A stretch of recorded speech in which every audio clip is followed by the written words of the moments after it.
if the greatest humiliation in marriage is silent betrayal, I was about to learn a much crueler lesson. Some families do not want to destroy you with screaming matches. They want to strip you of your dignity with perfectly folded linen napkins, crystal glasses, and a stack of legal documents placed dead center on a Thanksgiving table. I did not cry that night. I just signed. Because 3 seats away, my best friend held a thin brown envelope. My name is Autumn Greenwood. I sat perfectly still in the private dining room of the Bellcrest Club, an establishment older than the paved roads of St. Louis, surrounded by people who shared the last name Callahan. I was the only person at the long, polished mahogany table who did not belong. The air in the room was suffocating, heavy with the scent of roasted sage, expensive French perfume, and a deeply rooted generational arrogance. The Callahans did not do anything cheaply, and tonight they were sparing no expense on my execution. At the head of the table stood my father-in-law, Victor Callahan. He was a man who wore his wealth like a tailored suit of armor. He tapped his crystal wineglass with a silver spoon. The delicate ringing sound cut through the low murmur of the room, and absolute silence fell instantly. Victor cleared his throat, adjusting the cuffs of his shirt before resting his hands flat on the table. "Family," Victor began, his voice rich and resonating with practiced authority, "is the foundation of everything we build. It is a fortress. Honor, duty, and the preservation of our legacy must always come first. Sometimes, protecting that fortress requires making painful but necessary decisions." He reached into the breast pocket of his blazer and withdrew a thick cream-colored manila folder. With the slow, deliberate motion of a dealer passing a losing hand across a felt table, Victor pushed the folder down the polished wood. It glided past the silver gravy boat, past the untouched centerpiece of autumn leaves and white roses, and came to a dead stop exactly 1 inch from my dinner plate. I did not flinch. I turned my head slightly to look at my husband, Reed Callahan, who was seated to my right. Reed did not look back. He was staring intently down at the dark, ruby liquid in his Pinot Noir glass. His jaw clenched so tightly that a muscle twitched near his ear. His knuckles were entirely white as he gripped the stem of the glass. In that singular fraction of a second, any lingering doubt I had evaporated. This was not a sudden explosion of marital tension. This was not an impulse born of an argument. This was a carefully choreographed play, rehearsed behind closed doors in studies and law offices, and Reed had memorized his lines perfectly by choosing to have none at all.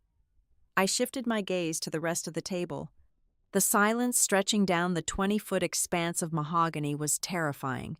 It was not the breathless, chaotic silence of a room that had just been shocked. It was the heavy, expectant silence of an audience waiting for the curtain to rise. My mother-in-law, Celeste, sat with her posture flawlessly straight, a faint, aristocratic tightness around her lips. The aunts, the uncles, the cousins, none of them looked away. They had all been briefed. They knew exactly what was inside that folder. They were waiting for the victim to break, waiting for the tears, the screaming, the desperate begging that would validate their collective superiority. I reached out and placed my hands on the folder. The paper felt heavy, expensive. I flipped it open. The title page confirmed exactly what it was: a petition for dissolution of marriage, accompanied by a post-nuptial financial severance agreement. I began to read. I did not skim the pages. I read them line by line, page by page, forcing the entire room to sit in the suffocating quiet they had created. The terms, on the surface, were aggressively generous. There was a clause offering me a lump sum of $500,000, payable within 30 days of the final decree. There was another section allowing me to keep 100% of the equity in my premarital condominium. To anyone else, it would look like the Callahans were buying my dignified exit at a premium. But I was a compliance director. I made my living reading the fine print that powerful men used to bury their sins. I turned to page 14. Buried under a dense thicket of legal jargon regarding mutual indemnification was a specific clause about assuming shared liabilities incurred during the final 12 months of the marriage. It explicitly referenced an entity called Cedar Ember Holdings. It stipulated that by accepting the generous settlement, I would waive any right to contest financial obligations tied to lines of credit opened under joint authorization. They were not giving me a golden parachute. They were trying to saddle me with crushing debt before throwing me out. I kept my face entirely blank. I let the silence stretch for another full 2 minutes.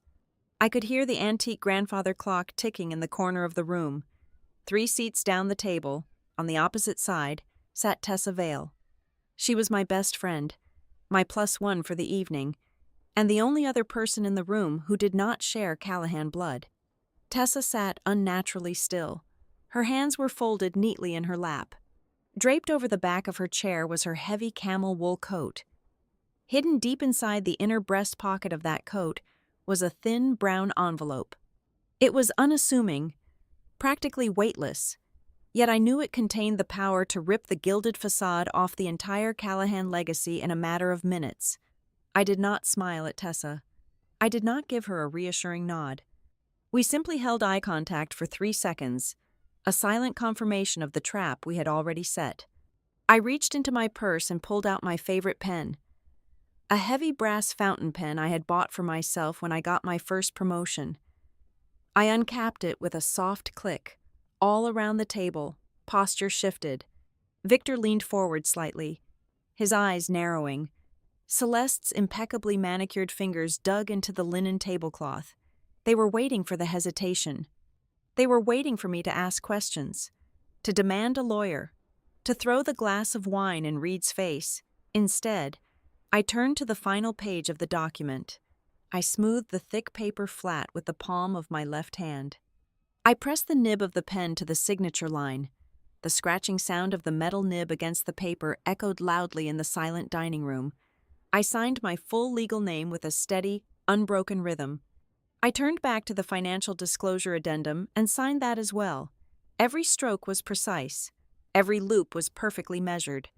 When I finished the final signature, I placed the cap back on the pen with a sharp snap that made Reed flinch.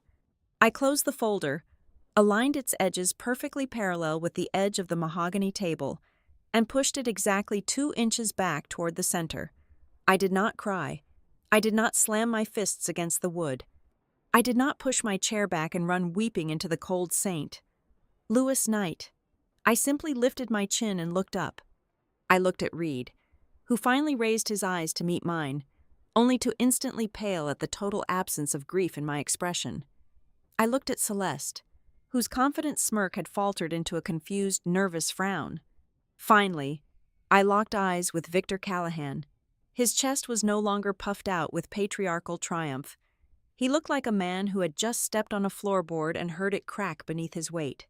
I looked at every single face sitting around that magnificent, bountiful table. They thought they had backed a naive woman into a corner. They truly believed they had engineered the perfect, bloodless assassination of my character and my financial future. No one in that room understood that they were not witnessing the end of Autumn Greenwood. As I sat there, breathing evenly, watching their confusion mutate into slow creeping dread, I knew the absolute truth. They were sitting in the front row, holding crystal glasses and wearing their finest clothes, completely unaware that the curtain was rising on their own spectacular ruin. 3 years ago, I was certainly not a woman who needed to be rescued by a wealthy heir. At 34 years old, I was operating at the peak of my professional abilities as the Director of Contract Compliance at Rookfield Mobility, a highly respected urban infrastructure firm. My daily existence revolved around finding the hidden traps in massive corporate agreements. I read the fine print for a living. I was trained to spot the discrepancies between what people promised and what they actually put down on paper. I did not believe in sudden romances or fairy tale rescues. I believed in hard work, airtight clauses, and thoroughly predictable outcomes. Then came a humid evening in late August. I was obliged to attend a contemporary art fundraiser at a beautifully restored warehouse in the arts district of downtown St. Louis. The room was loud, packed tightly with aggressive venture capitalists and real estate developers who were all shouting over the jazz trio to make sure everyone knew how important they were. I was standing near the back, exhausted, nursing a sparkling water. When Reed Callahan approached me, Reed was doing the exact opposite of every other man in that room. He was not wearing a flashy watch. He was not handing out business cards. He stood near a massive, chaotic, abstract painting, looking quietly amused by the frantic energy surrounding us. He possessed an old-school, grounded kind of charm that immediately disarmed me. When we introduced ourselves and started talking, he did not boast about his family's massive real estate portfolio. He did not drop the names of his father's influential friends. Instead, he asked me about my thoughts on the structural integrity of the historic brick buildings in the city. We stood in that corner for 2 solid hours, talking about mid-century architecture, the survival of independent bookstores, and the tragic lives of obscure jazz musicians. He listened to me with a focused, quiet intensity that made the crowded, noisy gallery simply fade away. He seemed entirely separate from the heavy gravitational pull of his family's immense wealth. He felt like an absolute anomaly, a man who had somehow survived a deeply privileged upbringing without being hollowed out by the arrogance it usually breeds. During our first year of dating, Reed treated my fierce independence like it was my most intoxicating quality. He was fascinated by the fact that I had paid off every single cent of my student loans by my late 20s without a dollar of help from anyone. He constantly bragged to his friends that I had purchased my first condominium entirely on my own, carefully saving my bonuses year after year. He would sit on my sofa, watching me negotiate complex vendor contracts over the phone. His eyes filled with a mixture of awe and pride. "You are a force of nature, Autumn," he told me one evening, handing me a glass of wine after I had spent 3 hours tearing apart a bad vendor agreement. "I have never met anyone so capable." "You do not need anybody." He made me feel completely seen. He saw me not as a pretty accessory to hang on his arm, but as an intellectual equal. I was a self-made woman who had built her life brick by brick with absolute precision and calm, and Reed acted as though he had won the lottery by simply being allowed into my world. The illusion began to crack, very subtly, the first time he brought me to the Callahan family estate for Sunday dinner. It was a sprawling, intimidating stone mansion tucked securely behind wrought iron gates in the wealthiest zip code in the entire county. Stepping inside their foyer felt like walking into a beautifully decorated, heavily guarded refrigerator. There was a thin, sharp coldness hiding right beneath their polite greetings. His mother, Celeste Callahan, glided down the curved marble staircase wearing a pristine cashmere sweater that likely cost more than my first car. She had a striking, incredibly photogenic smile, but her eyes never warmed up to match her mouth. She looked at me the way an elite appraiser examines a piece of estate jewelry, searching relentlessly for the hidden flaw. She was grading my posture, my choice of dress, my vocabulary, and my working-class lineage, all while offering me a delicate cup of tea. Dinner itself was significantly worse. Victor Callahan did not believe in making comfortable small talk. Somewhere between the imported salad course and the roasted pheasant, he launched into an interrogation heavily disguised as fatherly interest. He asked me about my earnings ceiling at Rookfield Mobility. He inquired about the exact square footage and current market value of my condo. Before the dessert plates were even cleared, he leaned aggressively across the long dining table and asked about my specific timeline for having children. "Women in their mid-30s need a strict biological schedule.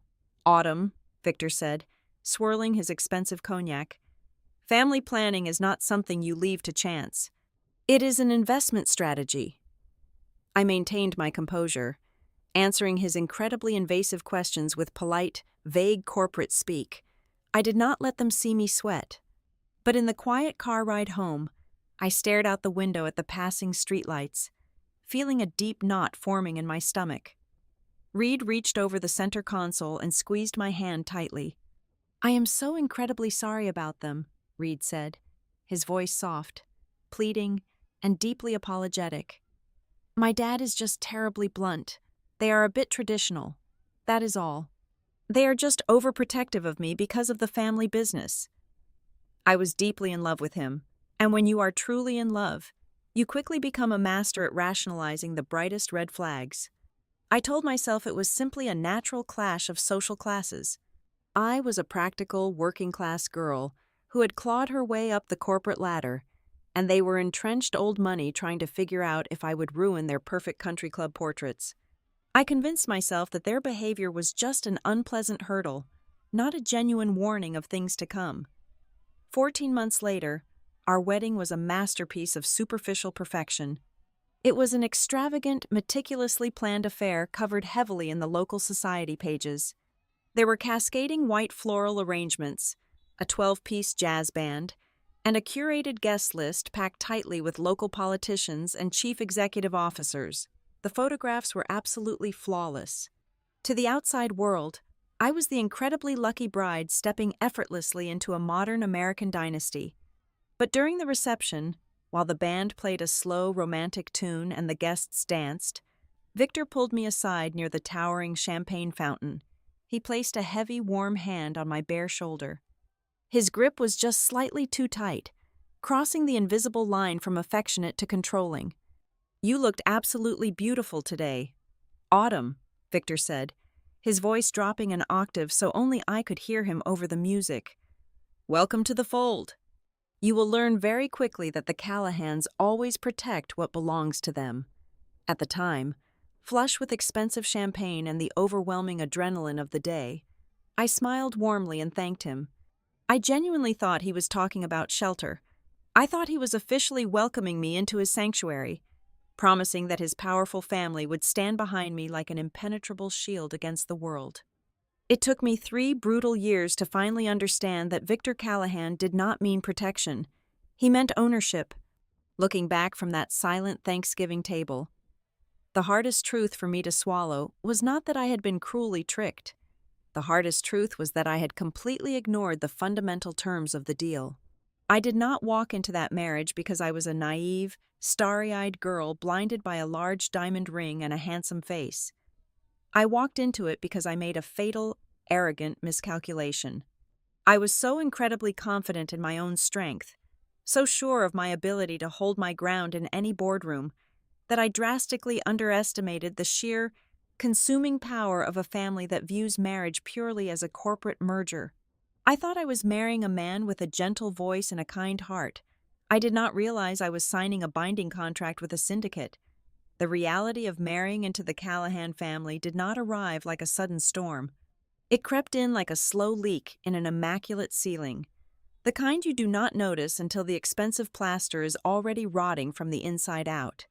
They never insulted me directly.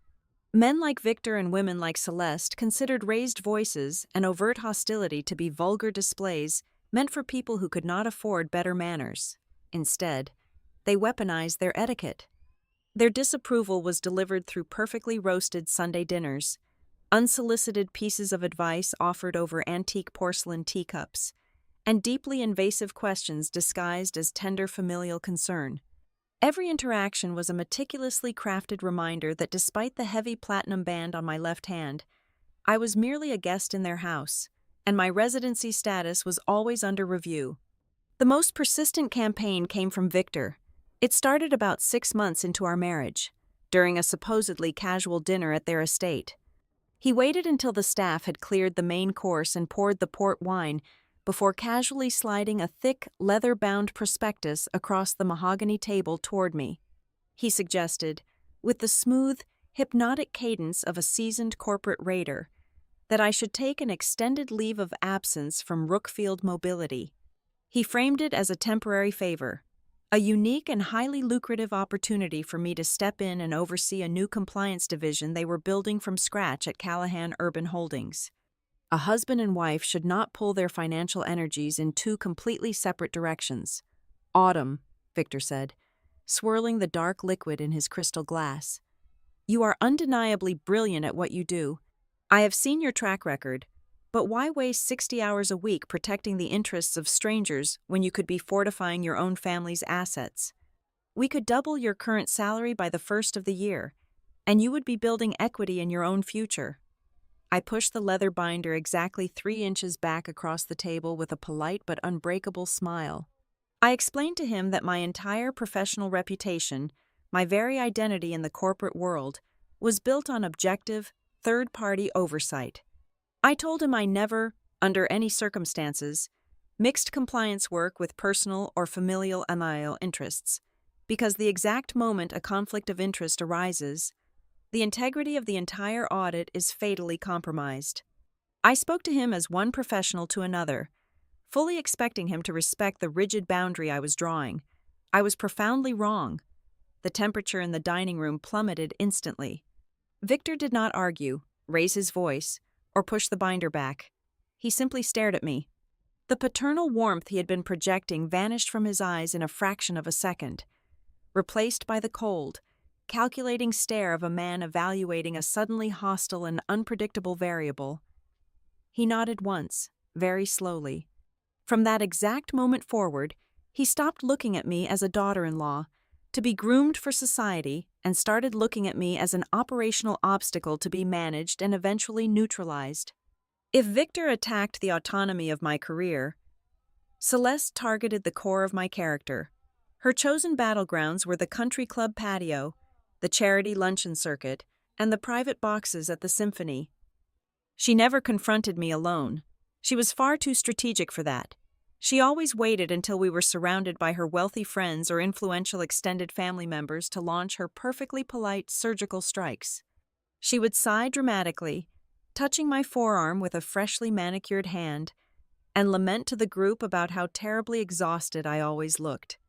"I just worry so much about the two of them building a real home," Celeste would say to her tennis partners, making sure her voice carried just loud enough over the clinking of iced tea glasses for me to hear every syllable. You simply cannot nurture a young marriage if the wife insists on keeping her back straight like she is permanently sitting in a deposition with opposing counsel. A home needs softness. Do you not agree? It needs yielding. Our Autumn is just so aggressively focused on her paperwork. I fear she forgets how to simply be a wife. It was a masterful, highly toxic performance. With a few gentle sighs and a look of maternal concern, she painted me as a cold, calculating career woman who was actively starving her poor, devoted son of domestic warmth. And the most agonizing part of these coordinated social assaults was not the venom itself, but watching my husband's reaction to it. Reed was always there, standing right next to me in his impeccably tailored suits, but he never actually stood between me and his parents. On the surface, he defended me, but his defense was always tragically weak, constructed entirely from half-hearted apologies and rapid evasions. "Mom, please do not start with that today," Reed would mumble, looking down at his polished leather shoes before immediately falling silent and letting the insult hang in the air. Or, on the tense car ride home from one of Victor's suffocating interrogations, he would grip the steering wheel with white knuckles and say, "Dad means well. Autumn. You know how he is. He just speaks the language of corporate acquisitions. He does not know how to turn it off. Let us just ignore it and talk about where we want to travel for our anniversary." He was the undisputed master of changing the subject. He treated his family's behavior like bad weather, something to be endured and hidden from, rather than confronted. Every major holiday quickly evolved into a psychological endurance test. Thanksgiving, Christmas, Easter. It did not matter what the occasion was, or how much perfectly cooked food was on the table. Before anyone was allowed to lift a fork, Victor would stand at the head of the room and deliver a lengthy, heavy-handed monologue. He would speak extensively about legacy. He would talk about the sacred, unspoken duty of preserving the family assets for the next 100 years, and about the absolute necessity of aligning only with people who truly understood the weight of that duty. He never once mentioned my name during these speeches, but he did not have to. The implication was hammered into the room with brutal precision. My marriage was not recognized as an emotional bond between two equals. It was viewed as a probationary period. I was expected to prove my ultimate value by surrendering my independence, merging my finances into their opaque trusts, and falling seamlessly into the rigid trajectory the Callahans had already mapped out for their heir. I began to look at Reed differently in the quiet, dark hours of the night. As I lay awake in our bed, listening to the steady, rhythmic sound of his breathing. A terrifying realization began to take a solid shape in my mind. Reed was not a malicious man. He did not possess his father's predatory business instincts or his mother's venomous country club grace. But what he did have was actually far more dangerous to my long-term survival. He was completely comfortable with cowardice. He had spent 35 years learning how to stay absolutely silent in the face of his father's relentless tyranny. He had learned that submission was the easiest path to a comfortable life. If keeping the familial peace meant letting me absorb the blunt force of his parents' manipulation, he would choose the peace every single time. He was conditioned to appease, to deflect, to survive by never pushing back against the hand that funded his lifestyle. That realization was the first real structural crack in the foundation of my marriage. It was a hairline fracture, perhaps invisible to the outside world, but to a woman whose job was structural compliance, it compromised the integrity of everything we had built. I still loved my husband. I still remembered the gentle, thoughtful man who had talked to me with such passion about jazz and architecture on the night we first met. But as the months dragged slowly into our second year of marriage, a cold, hard truth settled permanently into my chest. I stopped believing he was my protector. I realized, with a profound and isolating clarity, that if a day ever came where Victor Callahan forced him to choose between his family's vast empire and his wife, Reed would not possess the spine required to hold the line. My grandmother passed away quietly on a Tuesday morning in late October. She was 82 years old, a woman who had worked as a public school librarian for 45 years and kept her savings in meticulously organized ledgers. She did not leave behind a sprawling real estate empire or offshore holding companies. Her legacy was simple, clean, and entirely her own. When the probate process concluded, I inherited a modest, cedar-shingled house on the Lake of the Ozarks in central Missouri, along with a mutual fund that she had slowly built dollar by dollar over 4 decades. The cash value was roughly $350,000. To the Callahans, that amount of money was a rounding error. To me, it was a sacred testament to a lifetime of quiet discipline. Most importantly, it was completely untethered from the Callahan ecosystem. The mourning period dictated by polite society lasted precisely 14 days. On the 15th day, the sudden pivot in Victor's behavior gave me mental whiplash. The subtle, patronizing distance he usually maintained evaporated, replaced by an intense, suffocating focus on my financial well-being. He summoned Reed and me to his private study at the estate on a Sunday afternoon. The room smelled heavily of old paper and imported cigar smoke, a space designed entirely to make the guest feel small. Victor sat behind his massive desk, his hands steepled, wearing a look of deep paternal concern that I had never seen before. "Autumn," he began, his voice dropping into a smooth, practiced register. "Loss is a terrible thing, but it brings necessary responsibilities. You have new assets now, real property and liquid capital. Unprotected assets are a liability in today's litigious environment. We need to shield you. I have had my legal team draft a standard post-nuptial addendum. It is a very routine document meant to optimize your tax burden, prevent any future probate disputes, and increase the overall efficiency of our broader family estate planning." He slid a sleek, dark blue folder across the leather blotter. I did not reach for it immediately. I looked at Reed, who was sitting beside me in a velvet armchair. "It really is just standard housekeeping." "Autumn," Reed said, offering me an easy, reassuring smile that did not quite reach his eyes. "My dad's guys handle this stuff every day. Signing a few more pieces of paper does not change anything between us. We do not have anything to hide from each other. Right?" That specific phrase sent a sharp, involuntary chill down my spine. We do not have anything to hide from each other. It is the ultimate Trojan horse of modern romance. It is a sentiment designed to sound like a declaration of absolute trust, but in the hands of people like the Callahans, it is a weapon used to aggressively blur the boundaries of individual autonomy. I took the blue folder home. I did not open it that evening. I waited until Monday morning, sitting at my own desk with a cup of black coffee, approaching the document not as a grieving granddaughter or a dutiful wife, but as a senior director of contract compliance.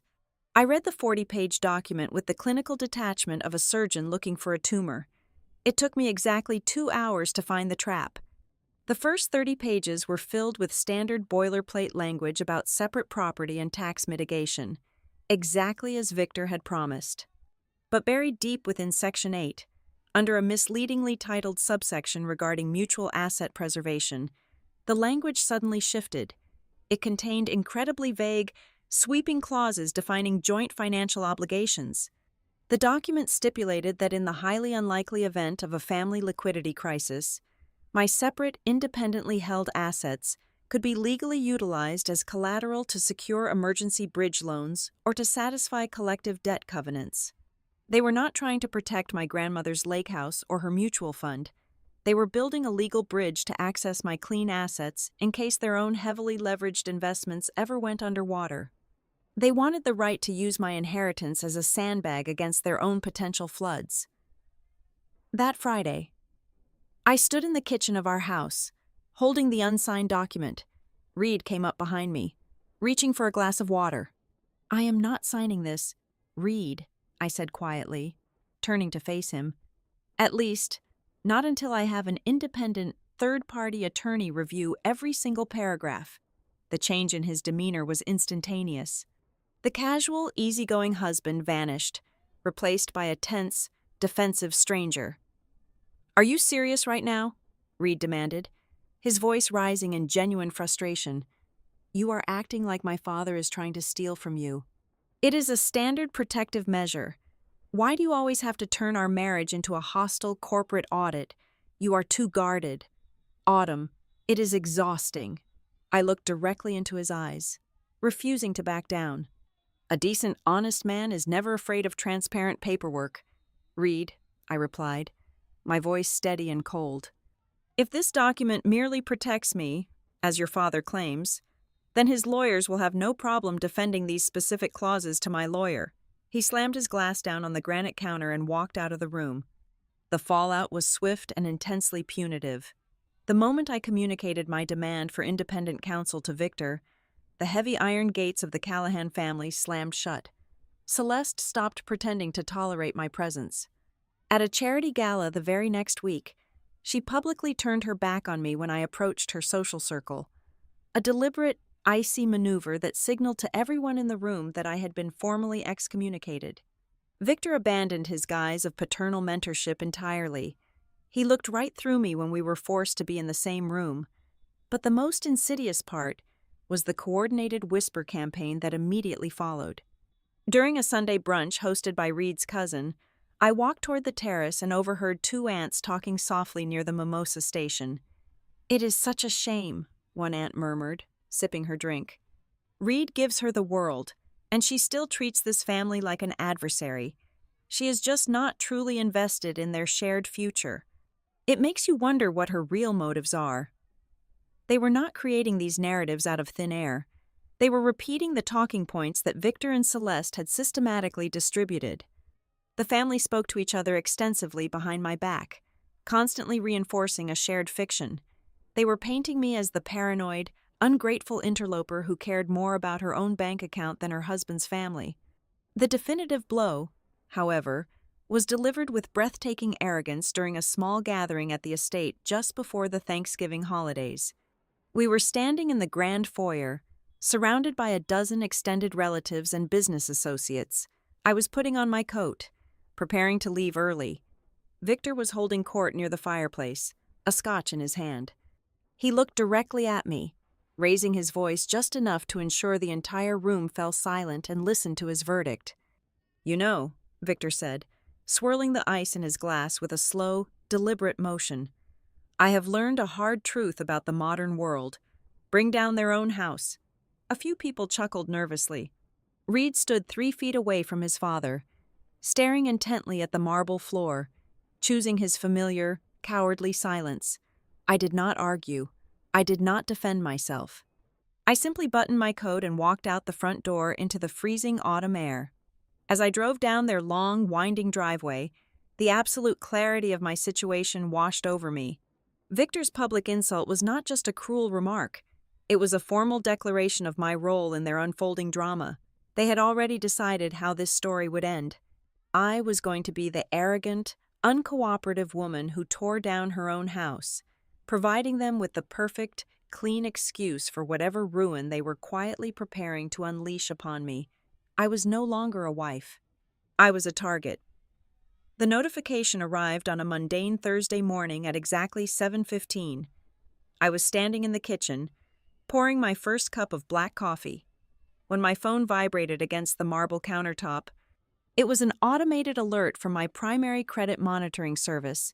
For my entire adult life, my credit score had been a flawless, meticulously maintained number. When I swiped open the screen, my heart stalled in my chest. My score had plummeted by an astonishing 92 points overnight. I set the coffee mug down with a sharp clink and opened the detailed report. The drop was not caused by a missed credit card payment or an overdue utility bill. It was triggered by a massive, newly reported liability. According to the Bureau, I was now listed as a primary personal guarantor on a commercial development loan. The principal amount was staggering $4.2 million. Tethered to a boutique hotel project in an upscale district of the city. I had never heard of the project. I had never authorized a commercial guarantee. Reed walked into the kitchen 10 minutes later, adjusting his silk tie. I turned the phone screen toward him, keeping my voice perfectly level. I explained the alert. Reed barely glanced at the screen. "It is just a system error. Autumn," he said smoothly, pouring himself a glass of orange juice. "Those credit algorithms are notoriously flawed. Some clerk probably transposed a digit in your social security number. Do not let it ruin your morning. I will have the family accountants call the bureau and clear it up before lunch." His dismissal was too quick, too rehearsed. Later that afternoon, I called Victor directly. When I explained the situation to my father-in-law, his reaction was a masterclass in theatrical concern. "Good heavens, Autumn, that is incredibly unsettling," Victor said through the receiver, his voice dripping with perfectly modulated shock. "Identity theft is a modern plague. I'm completely stunned. But you must not worry yourself. Let my legal team handle the heavy lifting. We will track down whichever criminal did this." It was exactly the kind of response a man gives when he has practiced it several times in front of a mirror. It lacked the jagged, chaotic edge of genuine surprise. I did not wait for his legal team. I was a professional auditor. I knew exactly how to hunt down buried paper trails. I spent the next 3 hours leveraging my corporate contacts and navigating a labyrinth of automated banking menus until I finally reached a senior underwriter at the lending institution. By 4 o'clock that afternoon, I had a secure digital copy of the promissory note sitting in my private email inbox. I opened the file and stared at the screen. The borrower was listed as a corporate entity named Cedar Ember Holdings. It was a shell company, a completely foreign name to me. I scrolled down to the guarantor execution page. There, sitting starkly on the white digital paper, was my printed name and my signature. I leaned closer to the monitor, my eyes narrowing. At first glance, the signature looked remarkably like my own. It had the same general slant and the same height, but the rhythm was entirely wrong. When a person signs their own name, the pen moves with a fluid, unbroken momentum. The ink pressure is heavier on the downstrokes and lighter on the loops. The signature on the Cedar Ember document was painfully deliberate. The loops were drawn, not written. There were microscopic hesitations where the pen had briefly paused, as if the writer was carefully tracing a map rather than executing a familiar reflex. It was a high-quality forgery, crafted by someone who possessed a pristine, high-resolution master copy of my actual signature.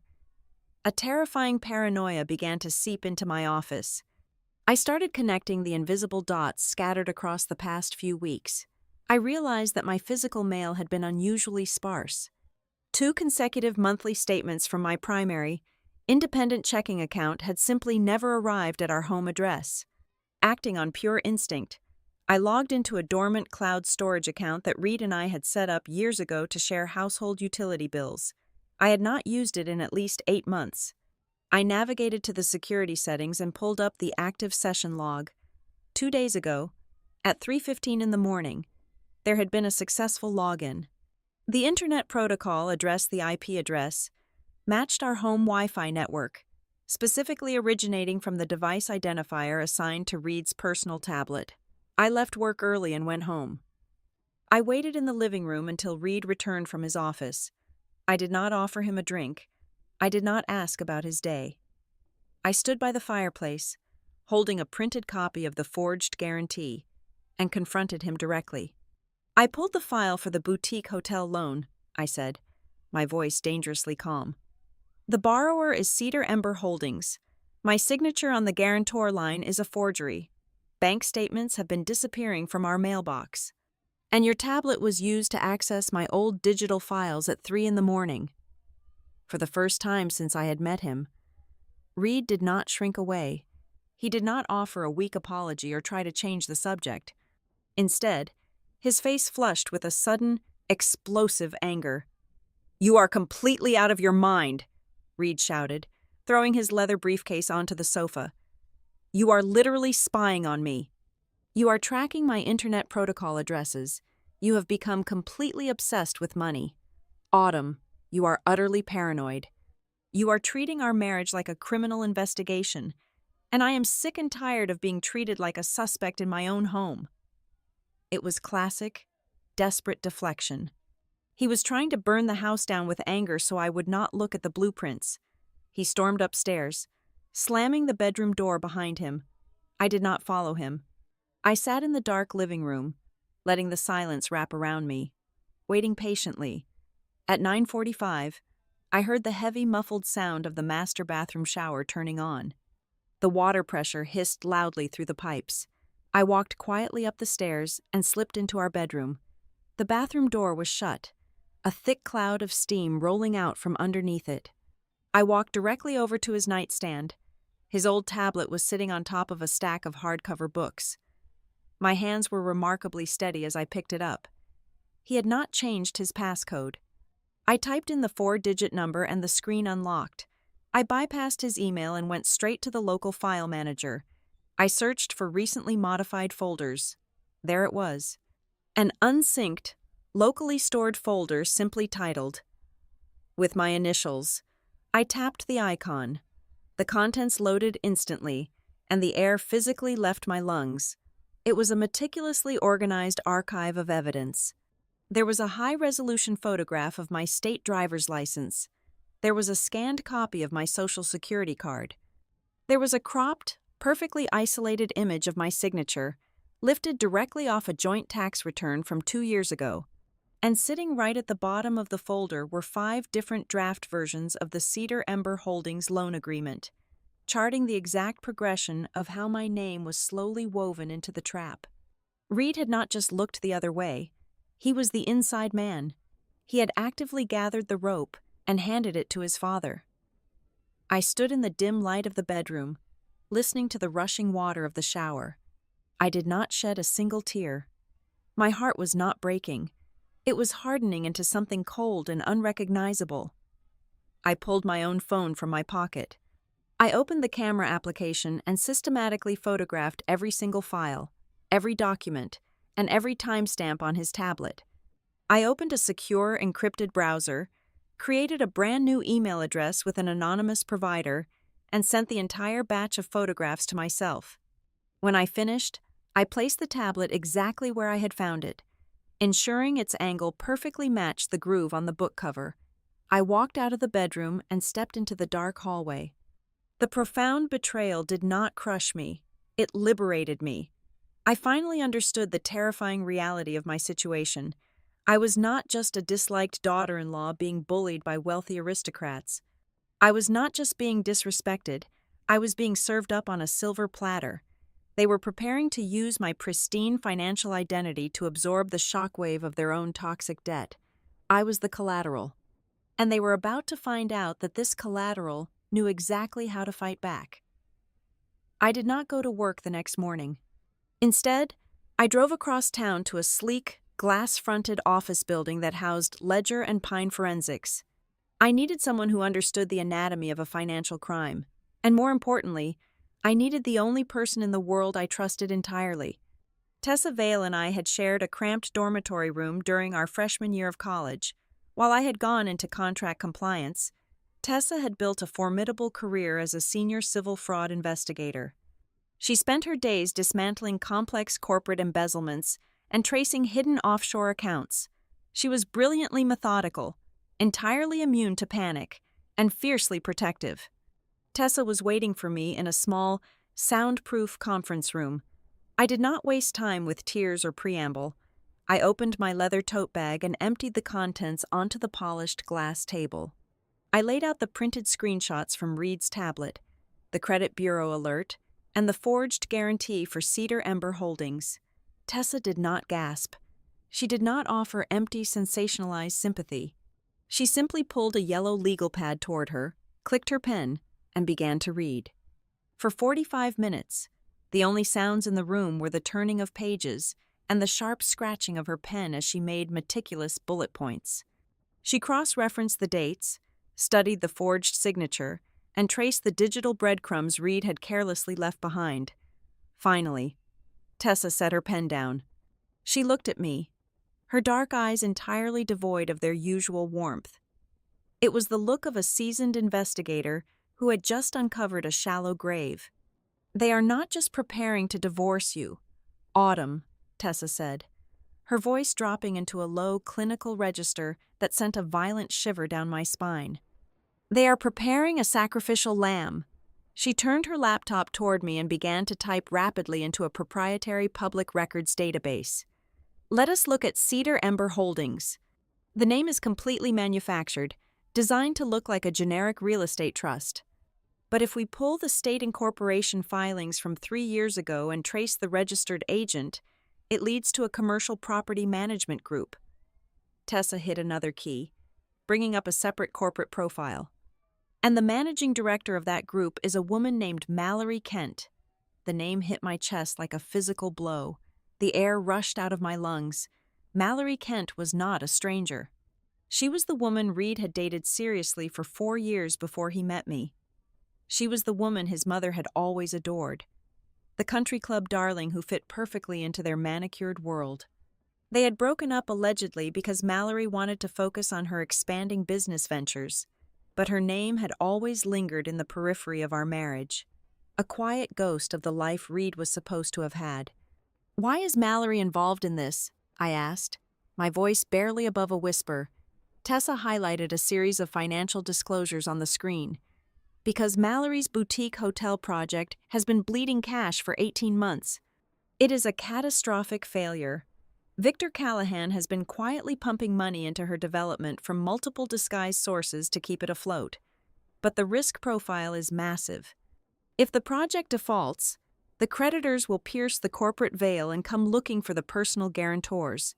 Victor is too smart to put his own name or the primary Callahan estate on the firing line." Tessa tapped the forged document lying on the table. "He needed someone with an immaculate credit history, zero existing debt, and enough verifiable independent assets to satisfy a bank underwriter. He needed a shield to absorb the blast when the hotel inevitably goes bankrupt. He needed you. When the project collapses, the debt collectors will seize your lake house, liquidate your grandmother's mutual fund, and ruin your professional reputation, while the Callahans walk away completely untouched." The sheer scale of the malice was breathtaking. But the deepest wound was still waiting for me in the digital files I had stolen from the tablet. I pushed a printed copy of an email across the table. I had found it buried in a sent folder on the device. It was an email Reed had sent to Victor's personal financial assistant 5 weeks ago. Attached to the email were the high-resolution scans of my driver's license and my social security card. The body of the email contained only 5 words: "Use the cleaner set." Tessa read the email, and her jaw tightened. The true horror of that sentence crystallized between us. That was the most painful blow of all. It completely destroyed the final, pathetic illusion I had been clinging to. Reed was not a helpless victim of his father's manipulation. He was not a weak man who had simply looked the other way because he was too afraid to intervene. He was an active, willing participant. He had personally curated my private documents. He had evaluated the quality of the forged materials and provided them with a cleaner copy to ensure the bank would accept the fraud. He had unlocked the back door to my life and invited the thieves inside. "We need to escalate this immediately," Tessa said, standing up and grabbing her phone. "You are officially out of my jurisdiction. Autumn, you need a shark." And I know exactly who to call. 2 hours later, we were sitting in a heavily paneled office on the top floor of a downtown high-rise, facing Naomi Sloan. Naomi was a civil litigation attorney who specialized in high-stakes financial warfare. She was not the kind of lawyer who advertised on billboards. She was the kind of lawyer wealthy people called when they needed to quietly destroy an opponent. She listened to our presentation in absolute silence, her sharp eyes moving between Tessa and me. When Tessa finished laying out the evidence, Naomi leaned back in her leather chair and steepled her fingers. "It is a classic, multi-tiered squeeze-out," Naomi stated, her voice brisk and devoid of any emotional padding. "We are looking at systemic forgery, fraudulent asset shifting, and wire fraud. The post-nuptial agreement they tried to force on you was the linchpin. They wanted to legally bind your separate assets to this manufactured joint debt. When you refused to sign, they had to pivot and forge the commercial guarantee directly. Now, they are setting the stage for a divorce. They will try to ambush you, likely in a highly public setting, to leverage social pressure. They want you to sign a severance agreement that secretly waives your right to contest these hidden liabilities." Naomi leaned forward, her gaze locking onto mine with an intense, predatory focus. "The Callahans are playing a very arrogant game. Autumn, they think you are an emotional wife who will be too devastated by the end of your marriage to read the fine print of your own destruction. We are going to let them keep believing that—" "What is the play?" Tessa asked. "We build a fortress in absolute silence," Naomi replied. "We secure your inherited assets in a blind trust by the end of the day.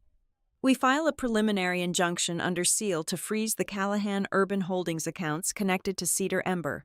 We document every single interaction. But you, Autumn, you have to go back to that house tonight and pretend you do not know a single thing. You have to smile at the man who sold you out. Can you do that?" I looked at the printed email on the desk. I thought about the 3 years I had spent trying to prove my worth to a family that viewed me entirely as a disposable asset.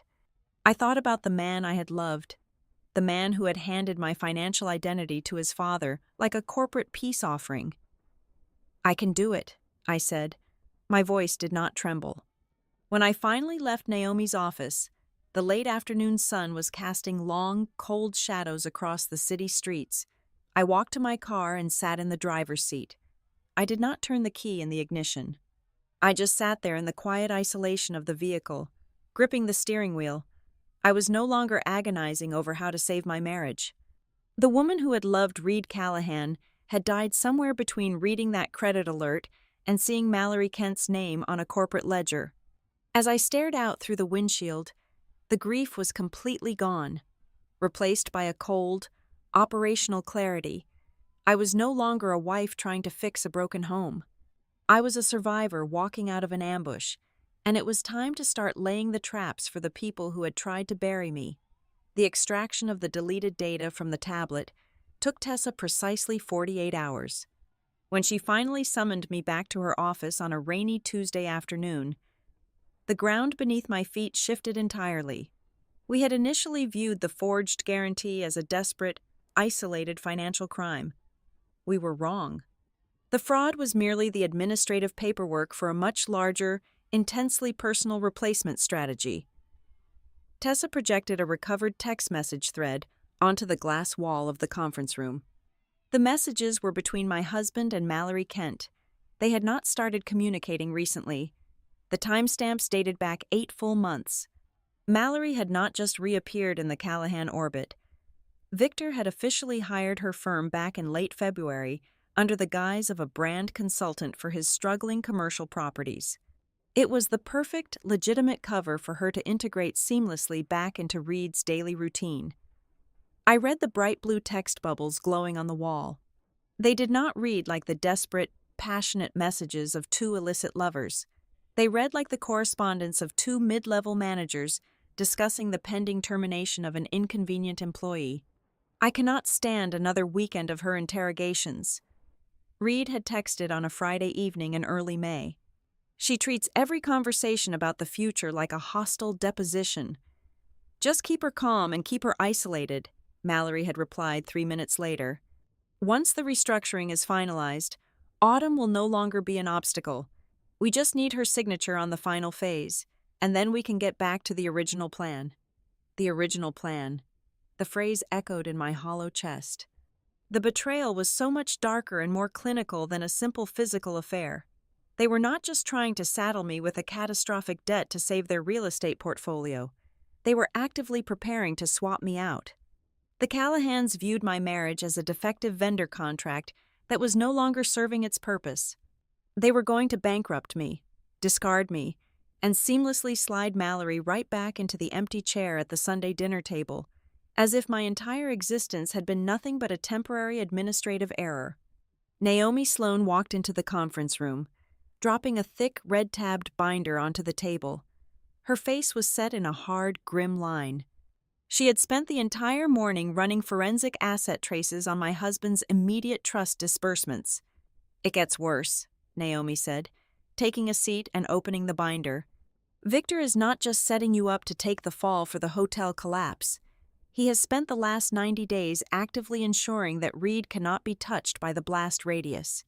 Just before Victor tried to force that post-nuptial agreement on you, he quietly restructured your husband's entire financial profile." Naomi pointed to a series of heavily redacted banking transfers. Victor moved every single dollar of Reed's liquid capital and his upcoming trust distributions into a series of newly formed, irrevocable holding companies based in Delaware. On paper, as of this morning, your husband possesses absolutely zero liquid assets. He is functionally broke. I stared at the financial charts, the horrifying mechanics of their trap finally clicking into sharp focus. "So, when the hotel project inevitably defaults," I said, my voice sounding incredibly distant, "and the bank comes looking to collect on the $4.2 million guarantee, Reed will just throw his hands up in court." "Exactly," Naomi confirmed. "He will claim financial ruin. He will play the tragic victim of a bad market. And the creditors, desperate to recoup their massive losses, will pivot immediately to the only guarantor who actually has verifiable, unprotected assets sitting in the open." They were going to let the bank consume my grandmother's inheritance, my condominium, and my savings, while Reed safely hid behind a fortress of corporate shells. "There is one more thing," Tessa interjected, sliding a single, sealed legal document across the table. I reached out to a contact of mine, a former mid-level compliance officer who was abruptly fired from Callahan Urban Holdings without severance about 6 months ago. He was harboring a significant grudge, and he was more than willing to provide a sworn, confidential affidavit. I picked up the heavy paper. The former employee testified under oath that he had been present in a closed-door strategy meeting regarding the distressed hotel project. During that meeting, Victor Callahan had been pacing the room, discussing the urgent need for a clean, undisputed personal guarantee to satisfy the aggressive banking underwriters. I read Victor's exact, transcribed quote aloud to the empty room. "She has an absolutely flawless financial background. She possesses a highly consistent signature. And more importantly, she is widely known to be meticulous enough that any judge in this state will easily believe she read and approved every single page of the commitment." My stomach violently revolted. They had not chosen me despite my intelligence. They had weaponized my intelligence against me. They knew my professional reputation for being thorough would make the forgery completely unquestionable to a court of law. They were using my own meticulous nature as the very cement for my coffin. Tessa spent the next 3 hours compiling the ultimate master file. It was a terrifyingly thorough chronicle of a corporate and marital assassination. She included the forensic cash flow analysis proving the hotel's insolvency. She added the public incorporation records linking Mallory to the shell companies. She attached the complete digital extraction log from Reed's tablet, meticulously cataloging the forged signature drafts and the stolen identification scans. Finally, she secured the sworn affidavit and the trapped clauses hidden inside the draft divorce petition they were undoubtedly preparing to serve me. I sat in the heavy leather chair, staring at the thick brown envelope Tessa used to house the documents. I was caught in a brutal, tearing crossfire between profound personal devastation and freezing professional clarity. A significant part of my heart was completely shattered. The man I had promised to spend my life with, the man who had spoken so gently to me about jazz and architecture, had coldly handed the knife to his father and helped him find the softest place between my ribs. The grief was suffocating, but simultaneously, my mind was running with the terrifying, brilliant speed of a senior auditor who had just perfectly reconciled a fraudulent ledger. The chaotic, confusing tension of the past 3 years finally made perfect sense. Every passive-aggressive comment, every closed-door meeting, every sudden demand for financial transparency, all the disparate, jagged puzzle pieces had finally snapped violently together to reveal the complete, ugly picture. Naomi watched me closely from across the table. "You have everything you need. Autumn," she said quietly. "We can file the injunctions tomorrow morning. We can have Reed served at his office by noon. We can burn their house down right now." I looked at the brown envelope. I thought about Victor Callahan, a man who loved nothing more than absolute control. I thought about Celeste, who viewed social perception as the ultimate currency. I thought about Reed, who always chose the path of least resistance to avoid public discomfort. They were a family that thrived on carefully managed optics. They loved to script the narrative. They loved to set the stage. If I filed the lawsuits on a random Wednesday morning, it would be a chaotic, messy legal brawl hidden behind closed doors and sealed court documents. They would immediately spin the story, painting me as a disgruntled, vindictive wife trying to ruin them through complex litigation. I would just be another administrative problem for Victor to squash with his expensive legal team. I slowly shook my head. The decision I made in that quiet room was the hardest thing I had ever done in my entire life. "No," I said, my voice dropping to a low, absolute whisper. "We do not file anything tomorrow. We do not confront him tonight. We do not shed a single tear. And we do not give them the slightest indication that the ground beneath their feet is already gone. Autumn, playing along with this is going to require an incredible amount of psychological endurance," Tessa warned, her brow furrowing with genuine concern. "You have to go back to that house and sleep next to a man who is actively trying to destroy you." "I know," I replied, standing up and smoothing the front of my blazer. The agonizing, emotional wife they were relying on was dead. The woman standing in that conference room was a compliance director who had just found the ultimate breach of contract. I was not going to give them the luxury of a private, easily managed confrontation. The Callahans were a family that took immense pride in their ability to orchestrate grand public displays of their own power. They loved setting the stage to humiliate their enemies. I was going to let them spend the next few weeks meticulously building their beautiful, arrogant theater. I would smile at my husband. I would politely attend their social gatherings. I would let them push me right to the very center of their spotlight. And then, when they were absolutely certain they had won, I was going to let them bleed out on their own stage. For the next 3 weeks, I became a ghost inhabiting my own life. The hardest part of surviving a betrayal is not the initial shock. It is the agonizing requirement to wake up the next morning and pour coffee for the person who built the trap. I woke up at 6 o'clock every single day. I went to the office. I attended the obligatory Sunday dinners at the estate. I sat in the passenger seat of Reed's luxury sedan, listening to him talk endlessly about his golf handicap and his upcoming business trips. I became an actress of the highest caliber.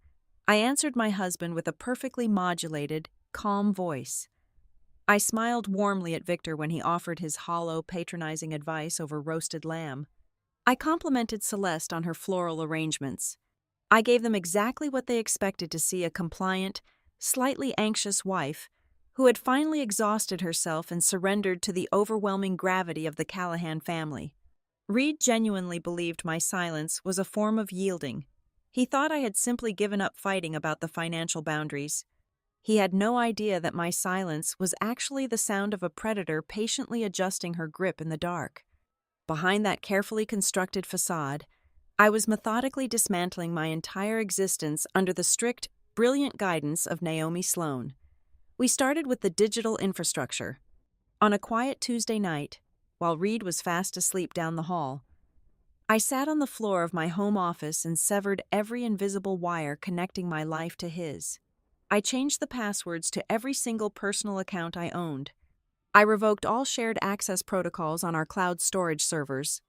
I established dual-factor authentication on everything, routing the security codes to a brand new, unregistered prepaid mobile device that I kept permanently locked inside my desk drawer at work. I contacted the 3 major credit bureaus and placed a hard, impenetrable freeze on my Social Security number, ensuring that not a single new line of credit or guarantee could be opened in my name without a rigorous, physical verification process. Next, we built a wall around my assets. The inheritance from my grandmother, the quiet lake house in Missouri, and the modest mutual fund was immediately transferred into a highly complex, irrevocable protective trust structured by Naomi. It was a legal fortress designed specifically to repel any claims originating from marital debt or joint liabilities. Furthermore, I quietly liquidated $50,000, which constituted exactly half of the legitimate cash savings I had personally earned before I ever met Reed. I wired those funds directly into an isolated, secure account established at a completely different banking institution, entirely out of state.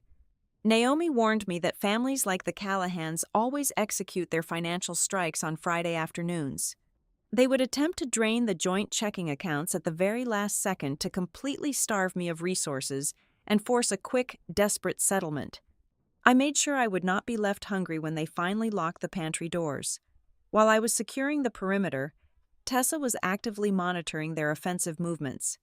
She called me on a Thursday afternoon, her voice tight with anticipation. She had been tracking Victor's corporate expenditure accounts and discovered a massive, unusual catering deposit.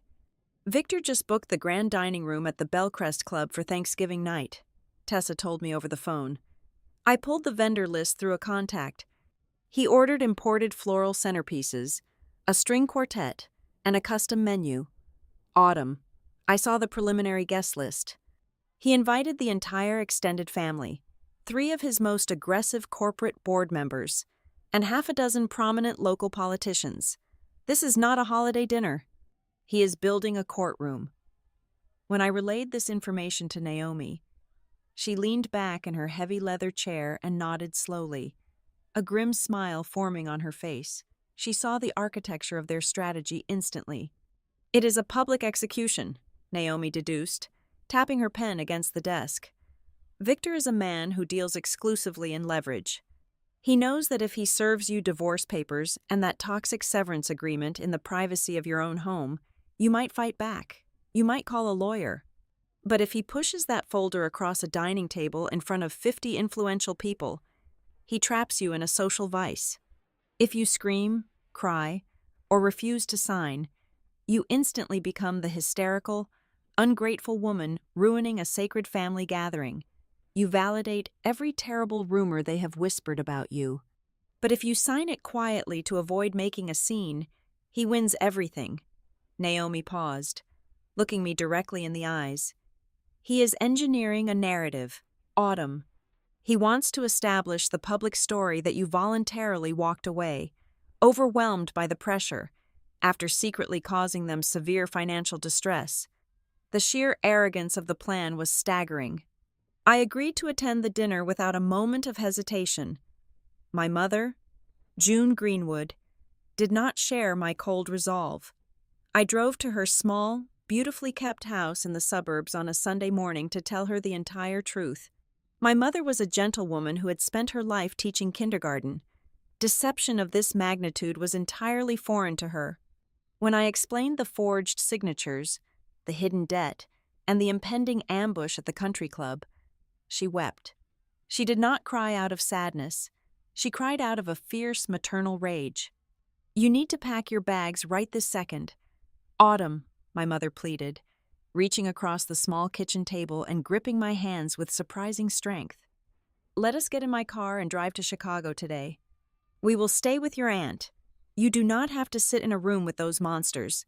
You do not owe them a single performance. Let your lawyer handle it from a distance." I squeezed her hands back, offering her a soft, reassuring smile. "I cannot run, Mom," I told her quietly. "If I run away, I become exactly the character they are writing into their script. I become the guilty, overwhelmed wife fleeing the scene of the crash. If I leave the city, Victor controls the entire story. I have to go to that dinner. I have to let them think they have successfully backed me into a corner." Every piece was finally in place. Naomi had spent the entire weekend finalizing the civil litigation paperwork. It was a massive, devastating legal weapon detailing the forgery, the wire fraud, the coordinated asset concealment, and the bad faith marital dissolution. The temporary restraining orders and the asset preservation mandates were fully drafted, reviewed, and resting quietly within the court's electronic filing system. It was a legal guillotine suspended by a single digital string, just waiting for the exact right moment to drop. On the Wednesday evening before Thanksgiving, the house was eerily quiet. Reed was downstairs in his study, pouring himself a glass of expensive scotch, likely steadying his own nerves for the performance he had to give the next day. I stood entirely alone in the master bedroom, the heavy door shut and locked. I reached into my closet and pulled out the dress I had selected for the Bellcrest dinner. It was a dark, charcoal gray sheath dress. It was not soft. It was not romantic. It was structured, heavy, and completely unforgiving. The kind of garment a person wears when they are preparing to deliver terrible news to a board of directors. I slipped it on and zipped it up the back. I walked over to the full-length mirror standing in the corner of the room and stared at my reflection. For the past 3 years, I had looked into this same mirror and worried if I was sophisticated enough, patient enough, or accommodating enough to survive the Callahan family. I had constantly adjusted my posture and my words to fit into their gilded, suffocating mold. The woman looking back at me now was completely unrecognizable from that anxious bride. Her eyes were hard. Her stance was perfectly grounded. I was no longer a wife hoping to be kept. I was no longer an obstacle waiting to be removed. As I smoothed the dark fabric over my hips, a profound sense of peace settled heavily over my shoulders.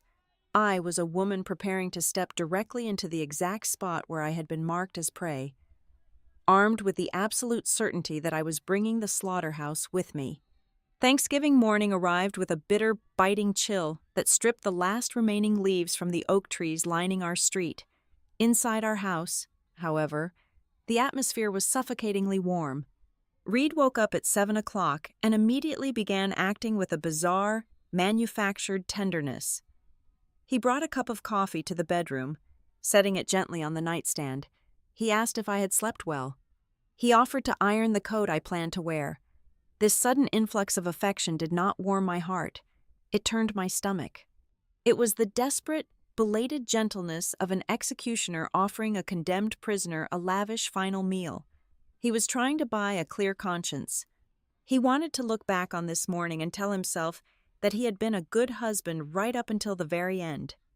The sheer cowardice of his performance made my skin crawl, but I accepted the coffee with a tight, practiced smile and thanked him.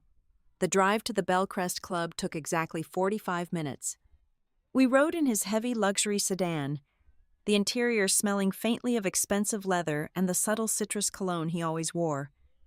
The silence between us was thick and highly pressurized. 3 separate times during the drive, as we idled at red lights, I watched Reed's hands tighten around the steering wheel. I saw his jaw clench. He opened his mouth, drawing in a sharp breath as if he was finally going to confess, as if the guilt of handing me over to his father was finally cracking his ribs. But every single time, the cowardice won. He would exhale slowly, his grip loosening, and he would stare straight ahead at the taillights of the car in front of us. He knew he was driving me into a slaughterhouse, and he simply did not possess the spine to hit the brakes. My phone vibrated briefly in the pocket of my wool coat. I slid it out and looked at the illuminated screen. It was a single text message from Tessa. It contained exactly 2 sentences. "The envelope is here. Right time, right people." I locked the screen and slipped the phone back into my pocket. My pulse was steady, beating with the slow, methodical rhythm of a metronome. Tonight was not going to be a chaotic brawl. Every second had been calculated. When the valet opened my door at the entrance of the Bellcrest Club, I stepped out into a scene that felt entirely staged. The club was a monument to old money, all dark mahogany paneling, brass fixtures, and vaulted ceilings. We walked into the private cocktail lounge adjoining the main dining room, and the reality of Victor's trap immediately materialized. Victor stood near the massive stone fireplace, holding a glass of bourbon. When he saw me, his face broke into an exaggerated, beaming smile that did not reach his cold eyes. "Autumn, my dear, you look absolutely stunning this evening," Victor announced, his voice booming across the room to ensure everyone heard his display of paternal warmth. He stepped forward and kissed my cheek, his cologne sharp and overpowering. Celeste materialized seconds later, dressed in a sweeping emerald silk gown that looked more appropriate for a prestigious opera premiere than a family holiday dinner. She was draped in heavy diamonds, playing the role of the benevolent, sophisticated matriarch flawlessly. But it was the guest list that truly gave the game away. This was not a gathering of relatives sharing gratitude. Mingling among the cousins and aunts were completely random, highly influential figures. I recognized a prominent city councilman standing by the bar. I saw 2 senior managing partners from Callahan Urban Holdings chatting near the windows. There was absolutely no logical reason for these distant, professional associates to be attending an intimate family Thanksgiving, unless they had been specifically invited to serve as the jury. Victor had packed the gallery. He wanted an audience of peers to witness his power and validate the narrative of my graceful, defeated exit. Then I saw her. Standing near the center of the room, holding a slender flute of champagne, was Mallory Kent. She was wearing a perfectly tailored ivory suit, looking effortlessly affluent. When Reed saw her, he stopped walking for a fraction of a second, his posture stiffening before he forced himself to move forward again. Celeste glided over to Mallory and placed a manicured hand on her arm, turning her toward a group of older guests. "I do not believe everyone has met Mallory," Celeste said, her voice dripping with artificial sweetness.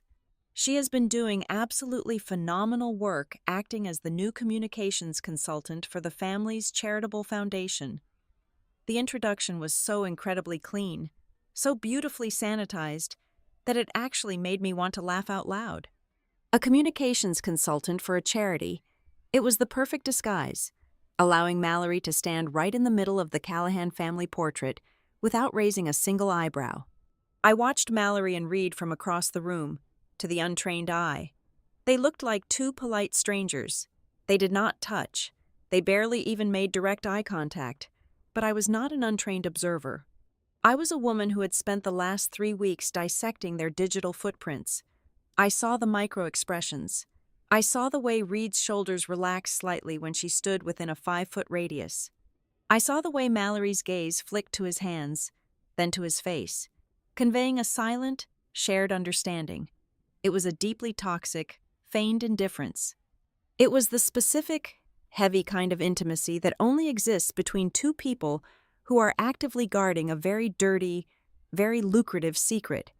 They were standing in a room full of people, secretly celebrating the fact that I was about to be erased from their lives. A uniformed waiter chimed a small silver bell, announcing that dinner was served. The crowd began to filter slowly through the heavy double doors into the grand private dining room. The table was staggering, a 20-foot expanse of polished wood covered in white linen, crystal stemware, and towering arrangements of white roses and autumn foliage. I hung back slightly, letting the crowd move ahead of me. As I approached my designated chair, I caught a glimpse of Victor moving toward the head of the table.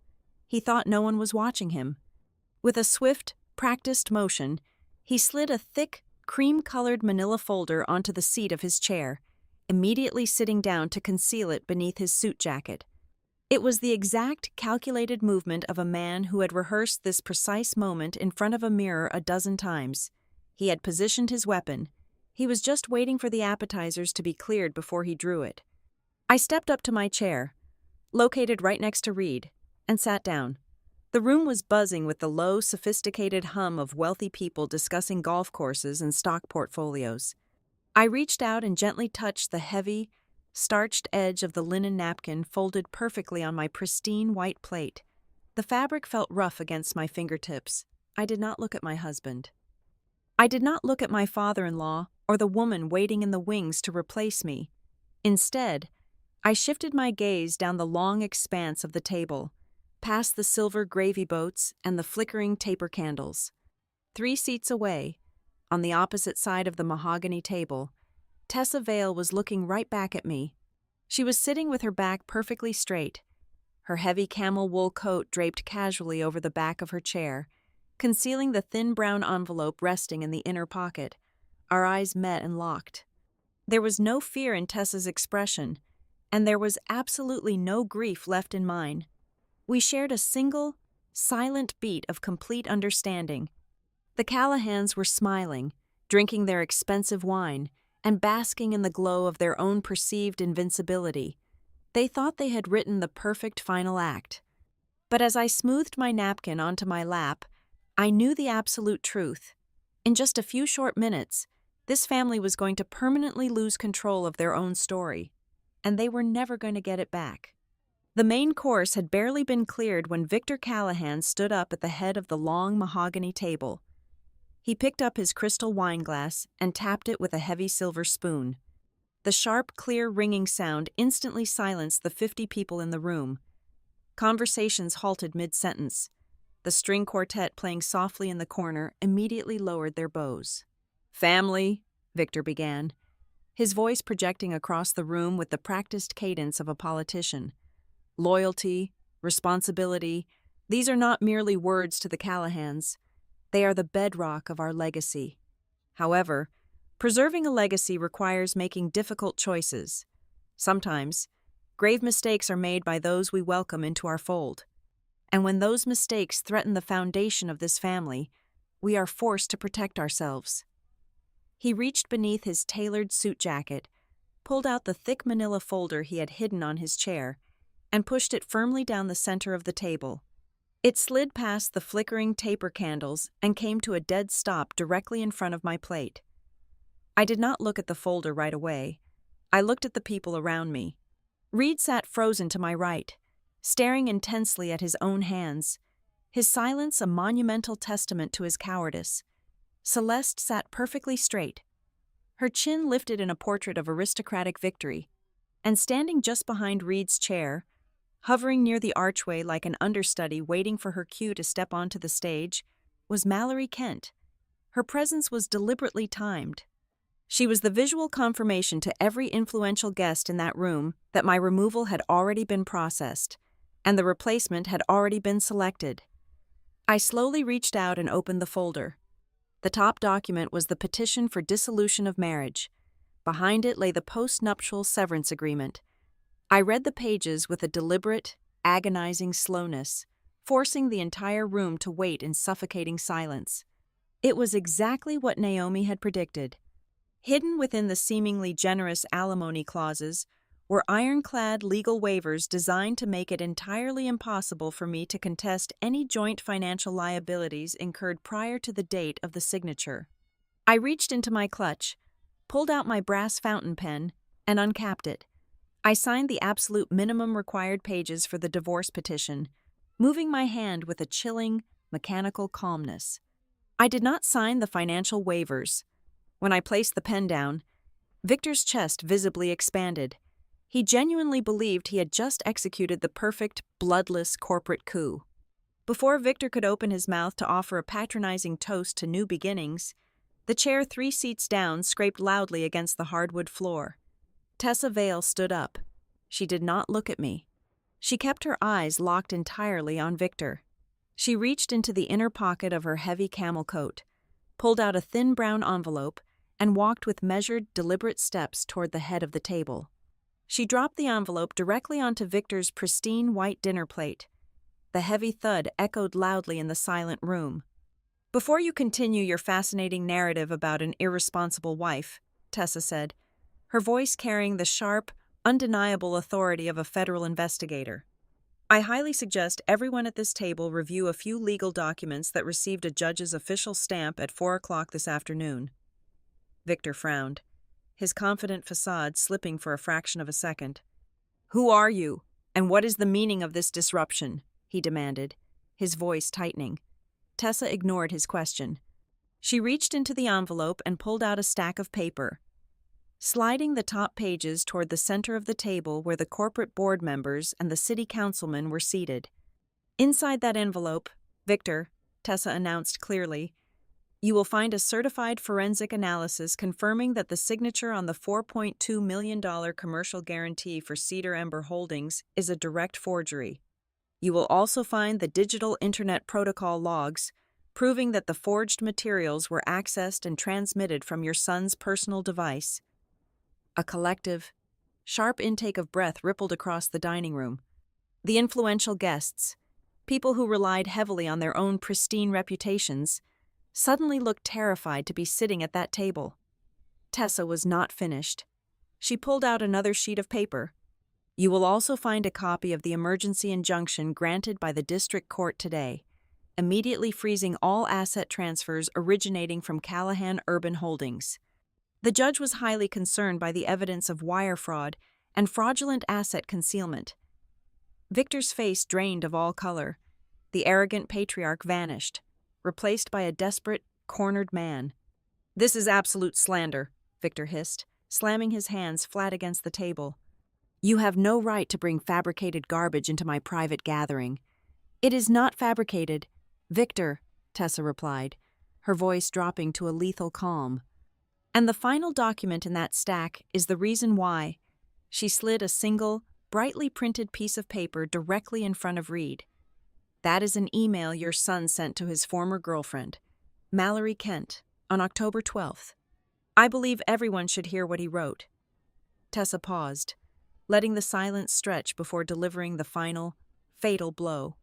"He wrote, quote, 'Once the divorce is public, the liability stays where it belongs,' unquote." The dining room descended into absolute chaos. Celeste dropped her crystal wine glass. It shattered against the saucer, spilling dark red wine across the white linen like blood. Reed finally snapped his head up, his face pale and slick with sudden sweat. He looked around the room, realizing he had nowhere left to hide. He could not play the manipulated victim anymore. The entire room had just heard him actively conspiring to dump a catastrophic corporate debt onto his wife's name. I turned my head and looked at Mallory Kent. Her perfectly composed expression had completely shattered into pure, unadulterated panic. She looked at Reed, then at Victor, and the horrifying truth dawned on her face. She realized she was not the chosen woman destined to inherit the Callahan empire. She realized that if Victor was willing to forge documents to destroy his own daughter-in-law to save a real estate project, he would absolutely throw his brand consultant to the wolves the second the federal indictments came down.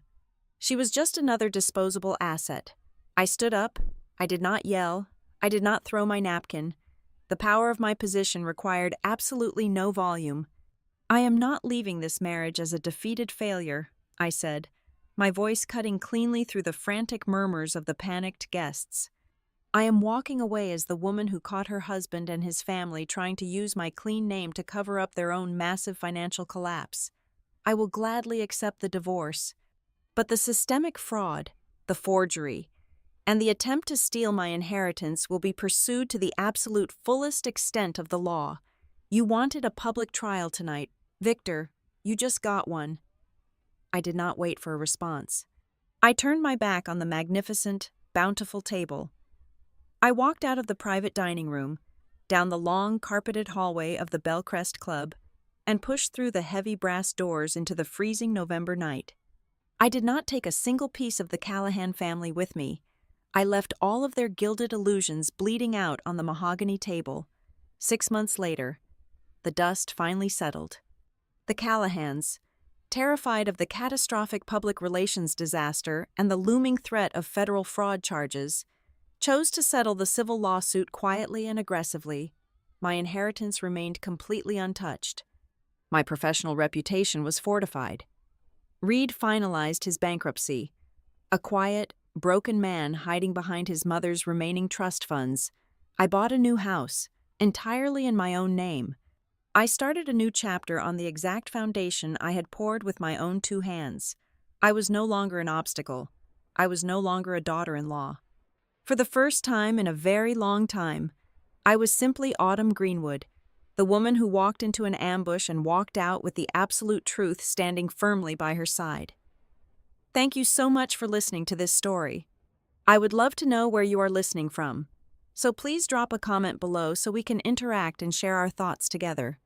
If you enjoyed this journey, please subscribe to the Amelia Revenge Stories channel, like this video, and support me further by hitting the hype button so this story can be heard by many more people.